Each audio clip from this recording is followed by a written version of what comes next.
నీతి కథలు టీవీ. అనగనగా వెంకటాపురం అనే ఒక ఊరుండేది. ఆ ఊరిలో భీమయ్య అనే ఒక బిచ్చగాడుండేవాడు. అతను చాలా తెలివైనవాడు, న్యాయంగా బ్రతికే వ్యక్తిత్వం కలవాడు. ఒకరోజు భీమయ్య రంగయ్యతో ఇలా అంటున్నాడు. అయ్యా, కొంచెం పొడన్న ఉంటే వెయ్యండి. నిన్నటి నుంచి మొక్క కూడా పడలేదు. బెచ్చగాన్ని కనీసం తిట్టండి గాని ఏమీ వేయకుండా ఎలకండి అయ్యా. ఒరే భీమయ్య, నువ్వు చాలా తెలివైన వాడివిరా. నీ కడుపు నింపుకోవడానికి ఓ మంత్రగాళ్ళ మాట్లాడతావు. నువ్వేమైనా చదువుకున్నావా ఇంతకుముందు? ఇట్టా అడుక్కోవడానికి చదవాలా ఏంటయ్యా? జీవితంలో ఎట్టా ఉండాలో నేర్చుకున్నాను. పుస్తకాల్లో కాదు, జీవితంలో కడుపు మండితే మెదడు బాగా పనిచేస్తుంది బాబు. సరే, మా భోజనశాలకు వెళ్ళు. అమ్మగారు భోజనం పెడతారు, కడుపు నిండా తిను. సంతోషం బాబు, మీ మనసు గొప్పది. ఈ రోజు నాకు తిండి పెట్టిన పుణ్యం మీకే దక్కుతుంది. భీమయ్య భోజనశాల దగ్గరకు వెళ్లి, అమ్మా, ఆకలిగా ఉంది, కొంచెం తిండి పెట్టండి తల్లి. రే భీమయ్య, ఇవాళ్టికిది 3వ సారి నిన్ను చూశాను. ఇక్కడ మళ్ళీ భోజనం అడుగుతావా ఏంటి? లక్ష్మమ్మ, మీ మాటలే నాకు ఆరోగ్యం కలిగించే మందు. మీరు నాకు రోజు పెట్టే భోజనం నన్ను ధైర్యంగా ఉండేలా చేస్తుందమ్మా. మీ వంట అమృతం అమ్మగారు. ఓరేయ్, నువ్వు మామూలు బిచ్చగాడివి కాదురా, నిజంగా తెలివి గలవాడివి. కాని ఇంత తెలివితో కూడా బిచ్చగాడైపోవడం ఎందుకురా? తెలివెక్కువైతే అందరూ ఒప్పుకోరమ్మా. కొందరు అసూయ పడతారు, కొందరు తొక్కేస్తారు. అట్టాగే నేనేమైనా పని చేస్తే వాళ్ళ వ్యాపారం ఎక్కడ పడిపోయి నేను పై స్థాయికి వెళ్ళిపోతానేమోనని భయపడి నాకు పని ఇవ్వటం లేదు. ఒరేయ్, నీ మాటల్లో ఏదో మాయ ఉంది. నీతో మాట్లాడుతూ ఉంటే నా వ్యాపారం సాగదులే గాని లోపలికి రా, కడుపు నిండా అన్నం తిని వెళ్ళు. నీ మంచి మనసే నా విందు లక్ష్మమ్మ. నేనింకా బతుకున్నానంటే ఎట్టాంటి మనసులే కారణం. పొగిడింది చాలే, ఇంకా ఆపు. నీకు కావలసిన అన్నం పెట్టాను కదా. ఆయన మనుషులను పొగిడే విద్య ఎక్కడ నేర్చుకున్నావు నువ్వు? కూటి కోసం కోటి విద్యలక్క. ఊరి పెద్ద శివయ్య రచ్చబండ వద్ద. ఈ మధ్య మన ఊర్లో కొత్త విత్తనాల తిప్పల వల్ల రైతులకు నష్టం ఎక్కువ అవుతుంది. ఎవరో ఆ విత్తనాలు అమ్మే వ్యక్తి వాటిని కల్తీ చేశాడు అనిపిస్తుంది. అక్కడే ఉన్న భీమయ్య, అయ్యా, మీకో మాట చెప్దాం అనుకుంటున్నాను. ఏంటా మాట?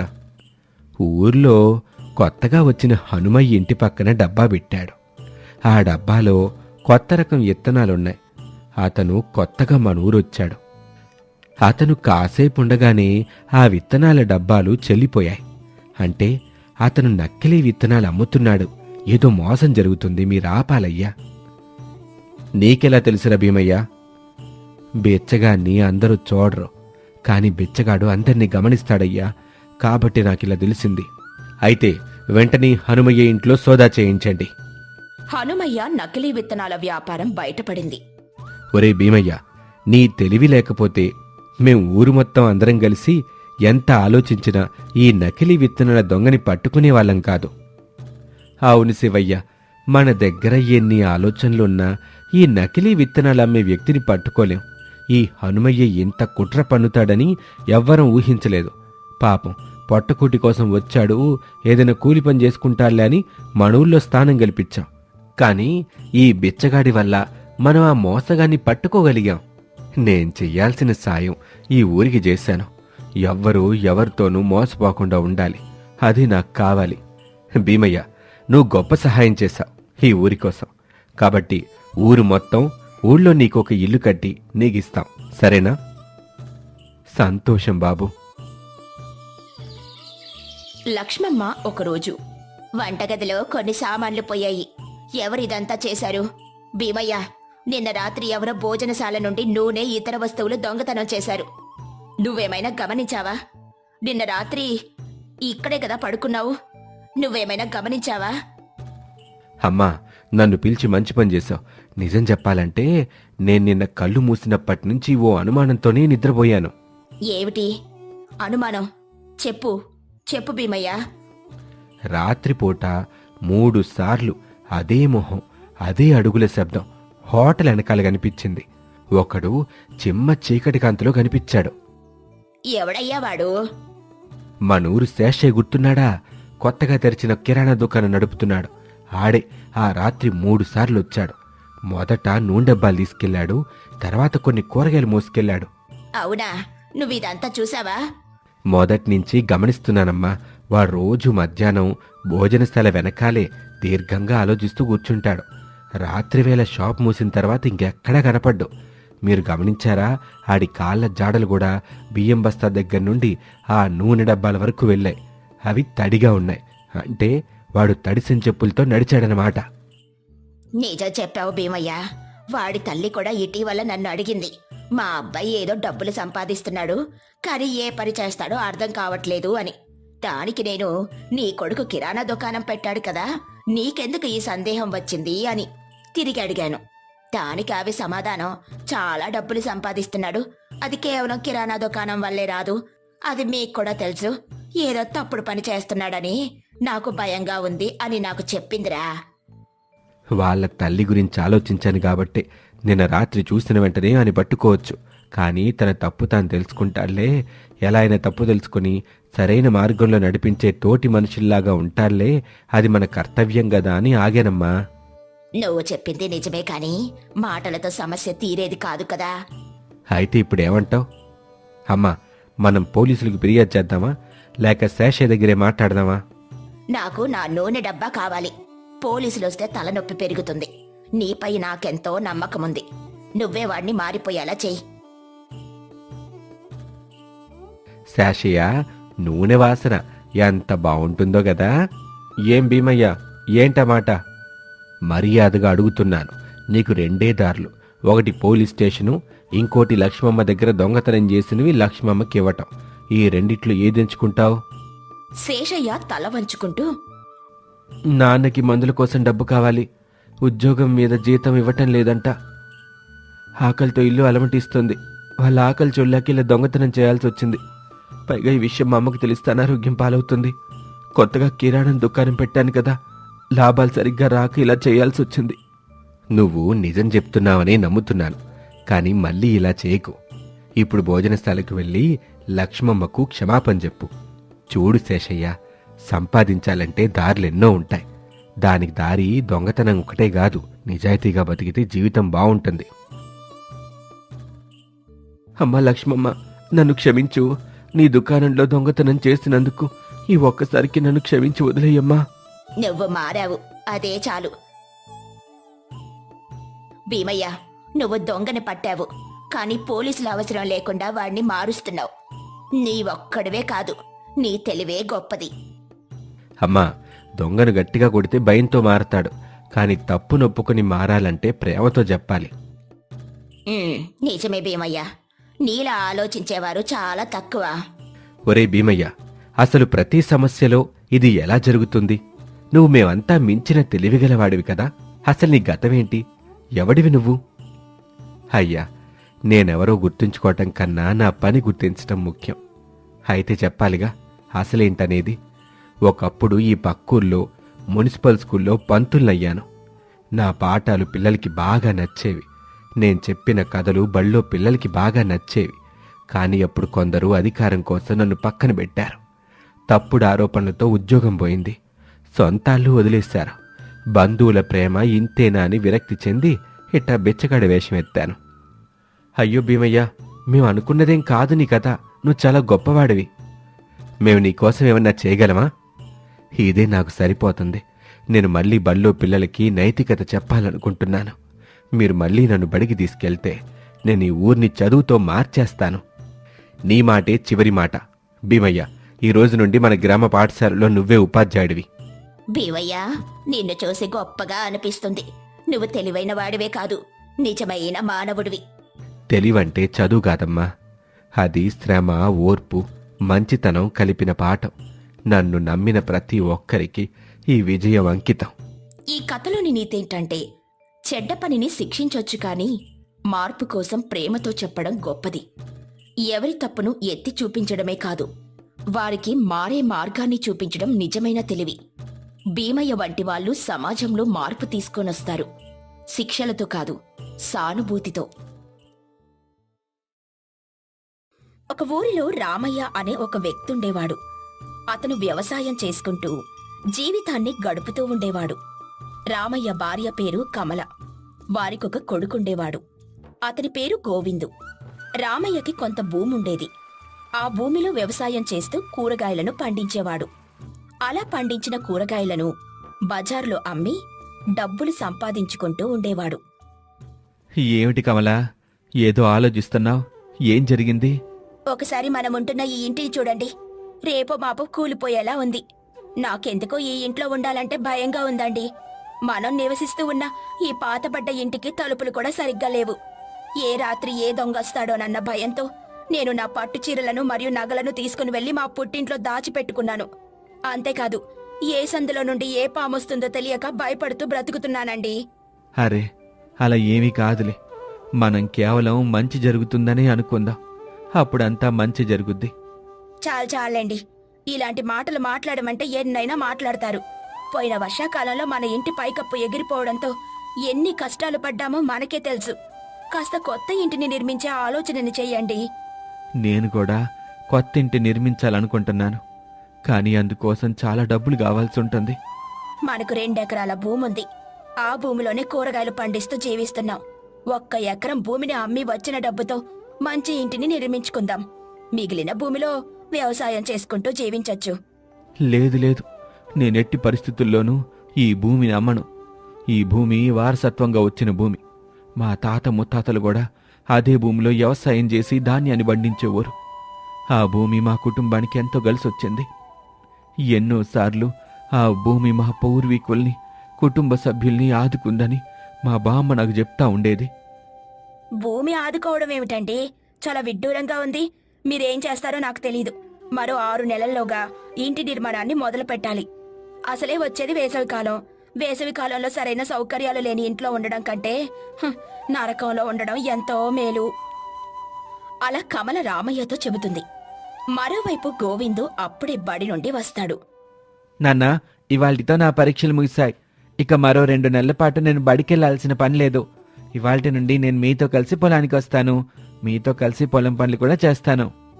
అలాగే గోవిందు, నాకు తెలిసిన వ్యవసాయం పనులన్నింటినీ నీకు నేర్పిస్తానులే. అలా రామయ్య తన కొడుకుతో చెబుతాడు. ఇక మరుసటి రోజు రామయ్య తన కొడుకుని పొలానికి తీసుకుని వెళ్తాడు. ఇదిగో గోవిందు, వ్యవసాయం చేయడం అంత సులువైన పనేమి కాదు. మొదటి రోజు నీకెంత ఉల్లాసంగా ఉత్సాహంగానూ ఉండొచ్చు. కానీ 2వ రోజు నుంచి కష్టం మొదలవుద్ది. 3వ రోజు నుంచి ఇబ్బందులు వస్తాయి. కానీ వాటన్నిటినీ నువ్వు అధిగమించి కష్టపడాల్సి ఉంటుంది. ఇవాళ నీకు కూరగాయలు ఎట్టా పండించాలో నేను నేర్పిస్తాను. అలా రామయ్య తన కొడుకుకి వ్యవసాయం గురించి పాఠాలు నేర్పుతూ ఉంటాడు. మరోవైపు కమల రామయ్య మరియు గోవిందు కోసం ఆహారం తీసుకుని వస్తుంది. ఇంటి గురించి ఏమైనా ఆలోచించారా లేదా? నాకు చాలా భయంగా ఉంది. ఈ మధ్య ఎండలు బాగా పెరిగిపోయాయి. ఈ గుడిసె ఇంట్లో నివసించడం కాస్త కష్టంగా ఉందండి. ఈ ఇంటి గురించి నేనెన్నో ఏళ్ల నుండి ఆలోచిస్తానే ఉన్నాను. కాస్త ఓపిక బట్టు. త్వరలోనే మనం మంచింటి నిర్మించుకుందాం. అలా కమల ఎప్పుడూ ఇంటి గురించి మాట్లాడుతూ ఉండేది. కాని రామయ్య మాత్రం కమల మాటలను అస్సలు పట్టించుకునేవాడే కాదు. అలా ఒకరోజు మట్టితో నిర్మించిన ఆ గుడిసె కాస్త కూలిపోతుంది. నేను చెబుతూనే ఉన్నాను, మీరు నా మాట అస్సలు విననేలేదు. చూడండి, మన గుడిసె పూర్తిగా కూలిపోయింది. నాన్నం తిట్టినంత మాత్రాన మన ఇల్లు తిరిగి బాగవుతుందా చెప్పమ్మా? మనం వెంటనే మరొక ఇంటికి వెళ్ళాలి. పదండి నాన్నగారు, ఇప్పుడే మనం ఊరివారితో మాట్లాడదాం. అలా గోవిందు మరియు రామయ్య ఇద్దరూ కలిసి ఊరివారితో మాట్లాడ్డానికని వెళ్తారు. రామయ్య తన స్నేహితులను ఇలా అడుగుతాడు. చూడు గోపాలు, నా గుడిసె కూలిపోయింది. ప్రస్తుతం నాకు మరో ఇల్లు లేదు. మరొక ఇంటిని నిర్మించుకునే వరకు మాకు కాస్త ఆశ్రయం ఇవ్వండి. ఇదిగో రామయ్య, నువ్వు నేను చిన్నప్పటి స్నేహితులం. మనం కలిసి పెరిగాం. డబ్బుకు సంబంధించి ఏదైనా ఇబ్బంది ఎదురైతే ఒకరికొకరం సాయం చేసుకున్నాం. ఇక్కడిదాకా బానే ఉంది గాని మీకు ఆశ్రయం ఇవ్వటం కాస్త కష్టంతో కూడుకున్న పని. మన కులాలు వేరు. మీరు గనక మా ఇంటికొస్తే మా కులం వాళ్ళు నన్ను వెలివేసినా వెయ్యొచ్చు. దయచేసి ఆ పని మాత్రం చెయ్యొద్దు. అలా మల్లయ్య రామయ్యతో చెబుతాడు. రామయ్య ఎంతో బాధపడతాడు. మరోవైపు గోవిందు బాధపడుతూ ఉన్న తండ్రితో ఇలా అంటాడు. నాన్న, నువ్వేమీ బాధపడకు. నేనిప్పుడే నా స్నేహితుని సహాయం అడుగుతాను. అలా గోవిందు తన స్నేహితుని ఇంటికి వెళ్తాడు. తన పరిస్థితి ఏమిటో చెబుతాడు. నీ పరిస్థితి చూస్తే చాలా బాధగా ఉంది గోవిందు. కాకపోతే మేము నివసిస్తున్న ఇల్లు చాలా చిన్నది. అది కాకుండా వేసవి సెలవులు కావటంతో బంధువులు కూడా మా ఇంటికి వచ్చారు. ఒకసారి నువ్వే మా ఇంటిని చూడు, ఎలా ఉందో నీకే అర్థమవుతుంది. కాబట్టి ఇలాంటి సమయంలో మేము మీ కుటుంబానికి ఆశ్రయం ఇవ్వలేం. అలా రఘు గోవిందుతో చెబుతాడు. గోవిందు కూడా చాలా బాధపడతాడు. రామయ్య మరియు గోవిందు ఎంతో బాధతో ఇంటికి తిరిగి వస్తారు. ఏం జరిగింది?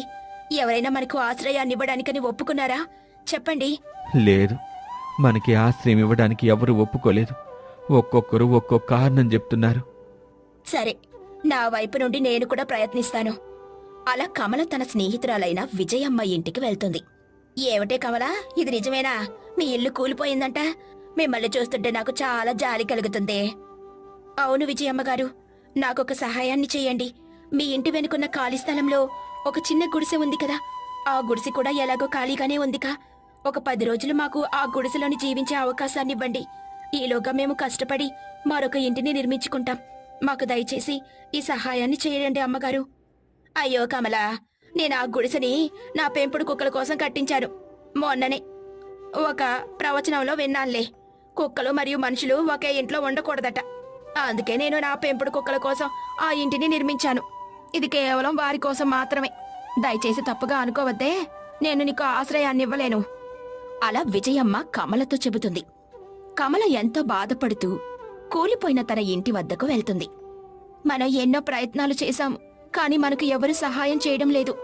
ఇప్పుడేం చేయాలో నాకు అర్థం కావడం లేదు. ఎంతసేపని ఇలా కూలిపోయిన ఇంటి దగ్గర ఉంటాను చెప్పండి. పదండి, మనం పొలం దగ్గరికి వెళ్దాం. అక్కడే ఒక చిన్న గుడారాన్ని వేసుకుని కొన్ని రోజులు అక్కడే జీవిద్దాం. అలా రామయ్య తన కుటుంబాన్ని మరియు ముఖ్యమైన వస్తువులను తీసుకుని తన పొలం వద్దకు వెళ్తాడు. పొలంలోని ఓ ప్రదేశంలో గుడారాలు వేయాలని అనుకుంటాడు. నాన్నగారు, ఈ ప్రదేశంలో మనం గుడారం వేసుకుందాం. అందుకోసం మనం 4 మూలలా 4 కర్రల్ని నాటుదాం. అలా గోవిందు మరియు రామయ్య గుడారాలను వేయడానికని 4 మూలలా 4 కర్రలను నాటే ప్రయత్నం చేస్తూ ఉంటారు. కర్రలు నాటడానికి గుంతలు తవ్వుతూ ఉంటారు. అలా తవ్వగా వారికొక చిన్న సొరంగ మార్గం కనిపిస్తుంది. ఏంటిది కమలా, ఏదో సొరంగంలో ఉంది. నన్నడుగుతారేంటి? మీరే కదా అంటూ ఉంటారు, ఈ పొలం మీ తాత ముత్తాతల కాలం నాటిదే అని. బహుశా మీ పూర్వీకులు ఎవరో ఇలా స్వరంగ మార్గాన్ని ఏర్పాటు చేసుకుని ఉంటారు. చీకటి పడుతూ ఉంది, త్వరగా గుడారాన్ని ఏర్పాటు చేయండి. నాకు బాగా నిద్రొస్తుంది. నిద్ర ఎప్పుడైనా పోవచ్చు, కానీ ముందు ఈ సొరంగ మార్గం ఎక్కడికి వెళ్తుందో చూడాలి. అసలు మన భూమి కింద ఏముందో మనం తెలుసుకోవాలి. అలా గోవిందు మరియు రామయ్య ఇద్దరూ తవ్వుతూ ఉంటారు. అలా ఆ కుటుంబమంతా సొరంగం ద్వారా మరికొంత దూరం వెళ్తారు. అక్కడ వారికి ఒక తలుపు కనిపిస్తుంది. అరే, ఇక్కడొక తలుపు కూడా ఉందే! నేనస్సలు నమ్మలేకపోతున్నాను. ఇలాంటి స్వరంగాల గురించి నేను కేవలం కథలో మాత్రమే విన్నాను.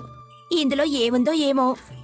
అలా రామయ్య ఆ తలుపుని ఎంతో కష్టపడి తెరుస్తాడు. అలా తలుపు తెరుచుకుని లోపలికి వెళ్లిన వారికి అది ఒక గృహం అని అర్థమవుతుంది. ఆ గృహంలో అన్ని రకాల సౌకర్యాలు ఉంటాయి. ఒక వంటగది, ఒక పడక గది కూడా ఉంటుంది. పాతకాలం నాటి వంట సామాన్లు మరియు గృహోపకరణాలు ఉంటాయి. నేను నా కళ్ళని అసలు నమ్మలేకపోతున్నాను. ఇదొక ఇల్లు, ఇక్కడెలా ఉంది? ఇక్కడ వంటగది కూడా ఉంది. అలాగే పాతకాలం నాటి వస్తువులు ఎంతో అందంగా ఉన్నాయి. ఆ దేవుడు మనల్ని సరైన సమయంలో ఇక్కడికి పంపాడండి. ఇల్లు లేక ఎంతో బాధపడుతూ ఉన్న మనకు ఈ ఇల్లు ఎంతగానో ఉపయోగపడుతుంది. పడక గది ఎంతో అద్భుతంగా ఉందండి. అమ్మా, ఇక్కడ ఎన్నో ఏళ్లనాటి కుర్చీలు బల్లలు కూడా ఉన్నాయి. ఇదంతా మన పూర్వీకుల ఆలోచన, అలాగే వాళ్ళ తెలివికి నిదర్శనం. అలా రామయ్య కుటుంబానికి సొరంగ మార్గంలో ఉన్న ఆ ఇల్లు ఎంతగానో నచ్చుతుంది. వెంటనే వారు తమ సామాన్లన్నిటినీ ఆ ఇంటికి తెచ్చుకోవాలని అనుకుంటారు. అనుకున్నట్లుగానే తమ సామాన్లతో ఇంటిని అద్భుతంగా తీర్చిదిద్దుతారు. ఆ రోజు రామయ్య స్వరంగ మార్గం నుండి బయటికి వెళ్లి పొలంలో పనిచేసేవాడు. రాత్రవగానే స్వరంగ మార్గంలో నుండి ఇంటికొచ్చి హాయిగా విశ్రాంతి తీసుకునేవాడు. ఏమిటి రామయ్య, ఏదో సొరంగ మార్గంలో ఉన్న ఇంట్లో నివసిస్తున్నావట? ఊళ్ళో అందరూ మీ గురించే మాట్లాడుకుంటున్నారు. అవును, నేను నా కుటుంబంతో కలిసి మా పూర్వీకులు జీవించిన సొరంగ మార్గంలో ఉన్న ఇంట్లోనే జీవిస్తున్నాను. అన్నట్టు నువ్వేంటి ఈ మధ్య కనిపించటంలా? ఎండలు మండిపోతున్నాయిగా, అస్సలు ఉండలేకపోతున్నాను. వడదెబ్బ తగిలింది. ఇంట్లో ఉంటే అధిక వేడిని తట్టుకోలేకపోతున్నాను. ఇక బయటకు వస్తే ఈ ఎండను తట్టుకోలేకపోతున్నాను. అర్రే, అవును, వేసవికాలం వచ్చిందిగా. నాకు అసలు వేసవికాలం వచ్చిందే గుర్తులేదు. ఎందుకంటే ఆ సొరంగ మార్గంలో మా ఇల్లు ఎంతో చల్లగా ఉంది. నిజానికి ఏసీలు ఫ్యాన్లతో కూడా అంత చల్లదనం అనుభవించలేమేమో. అవునా, నాకు కూడా నీ సొరంగ మార్గంలో ఉన్న ఇంటిని చూడాలని కోరిక కలుగుతుంది. ఈ వేసవి కాలంలో కనీసం మీ ఇంట్లో అయినా హాయిగా నిద్రపోతాను. అయ్యో, నువ్వు గనక మా ఇంటికి వచ్చావంటే మీ కులం వాళ్ళు ఏమైనా అనుకుంటారు. వద్దు బాబు, అట్టా అస్సలు చేయకు. అలా రామయ్య తన స్నేహితుడైన మల్లయ్యతో చెబుతాడు. ఊర్లో ఉన్న వాళ్ళందరూ వేసవి కాలంలో ఎన్నో ఇబ్బందులు పడుతూ ఉంటారు. కాని రామయ్య కుటుంబం మాత్రం స్వరంగ మార్గంలో ఉన్న ఇంట్లో హాయిగా జీవిస్తూ ఉంటారు. అసలు ఈ ఇంట్లో ఎంత చల్లగా ఉందో. మనం గనక బయట ఒక ఇంటిని నిర్మించుకుని ఉండుంటే కూడా ఇంత చల్లగా ఉండేది కాదేమో. అవును, చాలా చల్లగా ఉంది. బయట నా స్నేహితులందరూ ఈ వేసవి కాలంలో తమ తమ ఇళ్లలో ఉండలేక ఎన్నో ఇబ్బందులు పడుతున్నారు. అలా ఊర్లో ఉన్న వాళ్ళందరూ వేసవి కాలంలో ఎన్నో ఇబ్బందులు పడుతూ ఉంటారు. కాని రామయ్య తన కుటుంబంతో కలిసి స్వరంగ మార్గంలో ఉన్న ఇంట్లో హాయిగా జీవిస్తూ ఉంటారు.